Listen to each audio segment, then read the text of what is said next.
Estamos de regreso en Punto y Contrapunto. La izquierda gana 2 países más este fin de semana. Luego de la polémica cuarta reelección de Evo Morales en Bolivia, este domingo Mauricio Macri perdió la presidencia de Argentina. Con una ventaja mucho menor que la que pronosticaban las encuestas, Alberto Fernández ganó la presidencia de Argentina con casi el 48% de los votos, lo que evidenció la división que alcanzó el electorado de ese país. Además, en Uruguay, el expresidente José Mujica regresa al Senado como el candidato más votado, mientras que la presidencia se definirá el mes próximo. Veamos el contexto. El kirchnerismo regresa al poder con Alberto Fernández como presidente. La expresidenta Cristina Fernández será vicepresidenta luego de haber sido postulada por la coalición Frente de Todos. Tras solo un periodo de mandato, Mauricio Macri quedó en segundo lugar. Argentina enfrenta una crisis económica tras la devaluación del peso que perdió un 82% de su valor respecto al dólar en los últimos 4 años. Solo este año ha habido una inflación del 54% y el desempleo afecta a 2.5 millones de personas. En 2003, Néstor Kirchner llegó al poder en medio de otra grave crisis con millones sin empleo y sin poder sacar dinero del banco.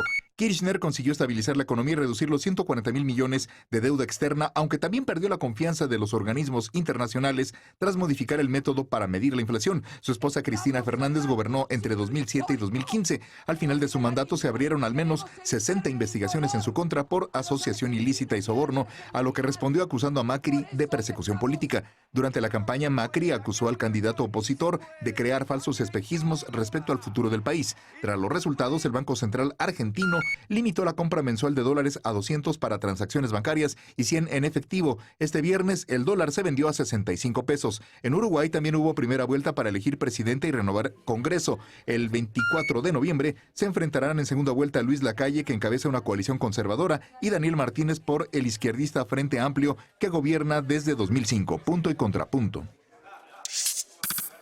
Segundo tema a discutir esta noche. Lisa, nos encanta hablar de temas internacionales. Lo hemos hecho 2 semanas seguidas, ahora sí. El mundo está hecho un polvorín, parece. Hablábamos la semana pasada de Chile, Bolivia y Ecuador, un poco también sobre Líbano. Y ahora elecciones, unas elecciones que transmitieron con calma, en donde hay otra vez el relevo de un partido a otro o de una opción de derecha a izquierda pacífica, hay que decirlo. Argentina lleva teniendo gobiernos democráticos prácticamente desde el fin de la dictadura, sin ningún problema en ese sentido, con muchas crisis económicas, eso sí, y ahora esta vez con el regreso de Cristina Fernández como vicepresidenta, encabezando la fórmula, pues un hombre que dicen muchos, que están aventurando muchos que podrían romper pronto. Bueno, muchos decían por el otro lado que era su marioneta política, sí, ¿no? Que era un hombre al que no se le conocía realmente mucha trayectoria política, aunque en realidad investigándolo, pues uno se da cuenta que tiene una militancia desde que era un adolescente y que en realidad tiene cuadros políticos propios, sí, que no depende del todo ni del kirchnerismo ni de las herencias un poco más longevas del peronismo argentino, ¿no? ¿Te gusta el regreso del peronismo?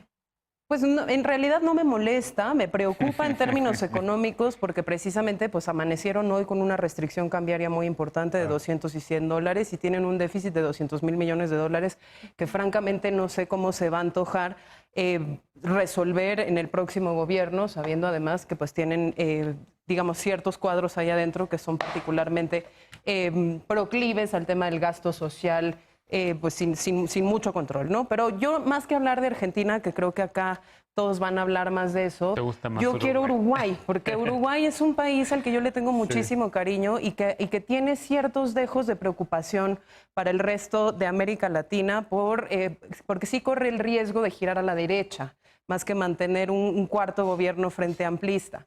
Recordemos que el Frente Amplio introdujo importantísimos cambios a la política uruguaya, ¿no? En temas de prisiones, en temas de derechos de la mujer, en temas de derechos de la diversidad. El sistema de cuidados que tienen las personas adultas mayores en Uruguay es increíble.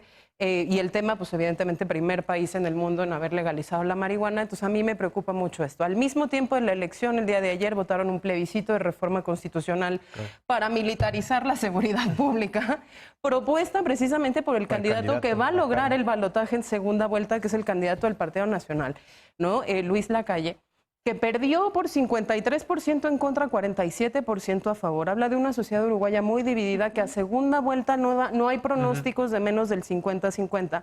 Y el nuevo partido que irrumpe, digamos, en la escena política uruguaya, que es este tema de Cabildo Abierto, que logra 11 diputados después de no tener ninguno, es precisamente un partido que acaba de anunciar que a la segunda vuelta va con la calle Pú, entonces al Frente Amplio se le antoja difícil el balotaje de segunda vuelta y eso nos tiene que preocupar a todos porque Uruguay quedaba como el resabio de todo lo que no se tenía que hacer y se había defendido correctamente y hoy en día pues eso peligra, ¿no? Entonces es un país para el cual yo había pedido específicamente que pudiéramos dedicarle unos minutos porque me parece pues que podría ir en contrasentido de cómo están girando Argentina, Chile y los demás países. Claro. Martín. Sí, o sea, es que yo estoy de acuerdo con Lice precisamente, o sea, en vez de hablar de la particularidad de cada país, o sea, yo no creo que sea un viraje a la izquierda, ni que haya, ni que o sea, lo que subyace es un movimiento ideológico. Yo creo que los contornos ideológicos en los movimientos que estamos viendo ahorita son totalmente líquidos, no hay fronteras realmente, no hay ideas, no hay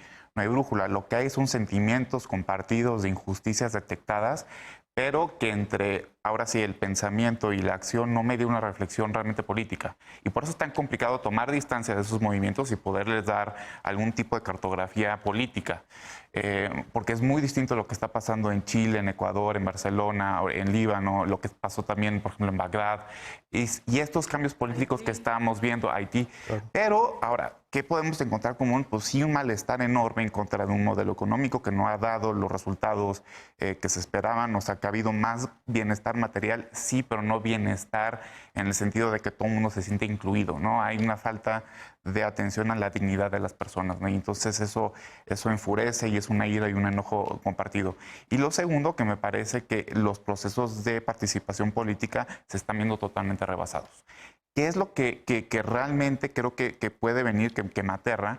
En el momento en que se empieza a perder la paz social, por así decirlo, y empiezas a desconfiar de todos, y el Estado no puede imponer orden en un sentido más tradicional, en ese momento empiezas a desconfiar de todos. Y cuando desconfías de todos es cuando surgen los populistas de derecha. Y es cuando surge la mano dura y el autoritario, porque lo que quieres es orden.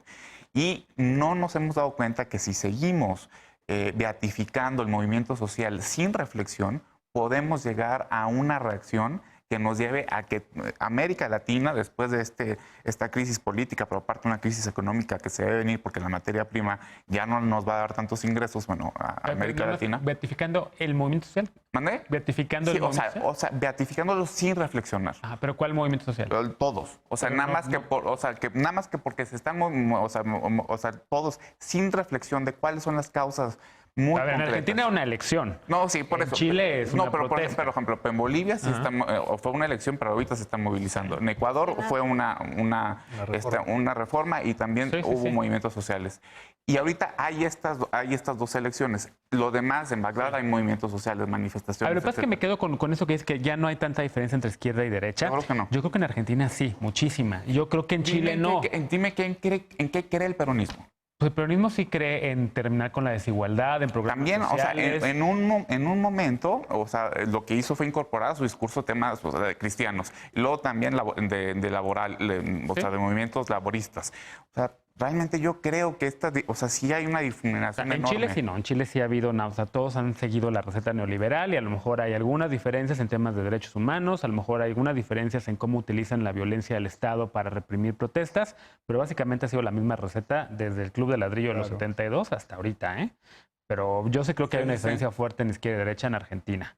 Pues yo no estoy tan seguro. Que también lo podemos debatir, a ver. O sea, coincido en que no hay que verlo en el tema particular. O sea, han sido una serie de procesos sociales que se han vivido de manera muy catártica en los últimos días y meses en América Latina. O sea, el tema de Ecuador y el tema de Chile son reacciones sociales a medidas de orden económico de tinte conservador. O sea, el tema del decreto 883 de Lenín Moreno, pues era eliminar subsidios. Y el tema de la reforma que mandó Piñera al Congreso era el tema de subir la tarifa de transporte público. La diferencia que hay entre estos dos procesos es que con Ecuador se quita el decreto y prácticamente se contiene la movilización social. En caso de Chile, mucha violencia también. Claro, no, una violencia y que ahí tiene que haber respuestas concretas. Y a mí me sorprende, por ejemplo, cómo en casos como Venezuela, en casos como Bolivia, como Nicaragua, con casos similares, la OEA, Michelle Bachelet, muchos salieron ahí a denunciar la dictadura, y ahora con temas que son igual de flagrantes, donde estamos viendo en Chile 15 muertos, por ejemplo,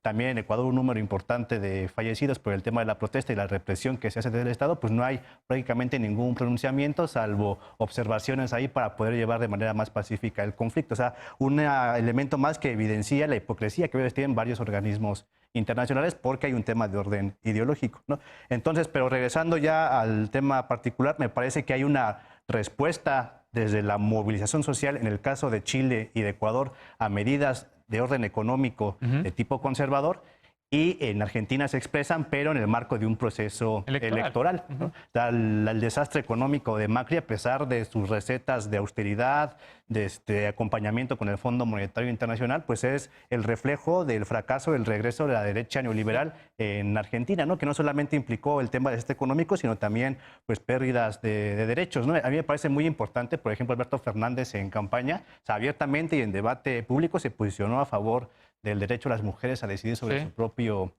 cuerpo, a una agenda importante de orden social en el tema de la universidad pública, de la sanidad, de medidas que permitan poder romper con esta escalada inflacionaria, y eso evidentemente va a llevar a un tema de renegociaciones con organismos internacionales y también con el sistema bancario nacional, pero me parece que la fuerza política con la que llega con este resultado que fue apabullante, muchos esperábamos, incluso yo, un tema de segunda vuelta entre Alberto y Macri, pero los resultados fueron 8 puntos de diferencia. 8 puntos, que apenas un punto por encima de lo permitido legalmente para que se fuera en primera vuelta, pues llega con un crédito político muy importante y, digamos, lo que vimos fue la alianza del peronismo en particular, ¿no? O sea, Cristina un peronismo más inclinado hacia la izquierda y Alberto un peronismo más de centro-izquierda. O sea, lo que se organizó en Argentina fue un frente nacional de orden social, de orden popular, para poder sacar a Macri del poder. En un contexto electoral. En un contexto electoral, pero que es la respuesta electoral a un problema que no solamente se vive en Argentina, sino en toda América Latina, de regreso a ciertas medidas neoliberales. Pero en contraste, en Bolivia también hubo un proceso electoral. Y las elecciones en general, en teoría, son como ollas de presión que sacan un poco de la presión que hay de la válvula, digamos,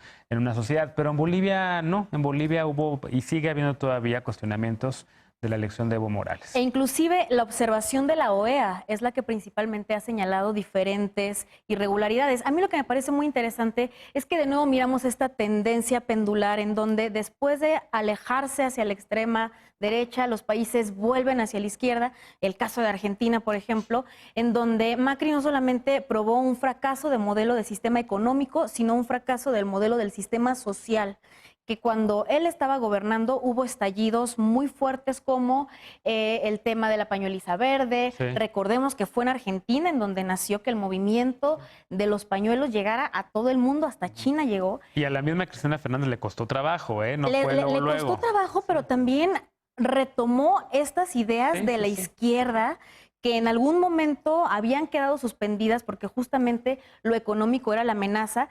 Con la salida de Macri, por ejemplo, fueron los empresarios los que quebraron en ese momento la economía. En cuanto se anuncian los resultados, cae la bolsa en Argentina, porque evidentemente hay una esencia de autoboicot que realizan los empresarios de ese país.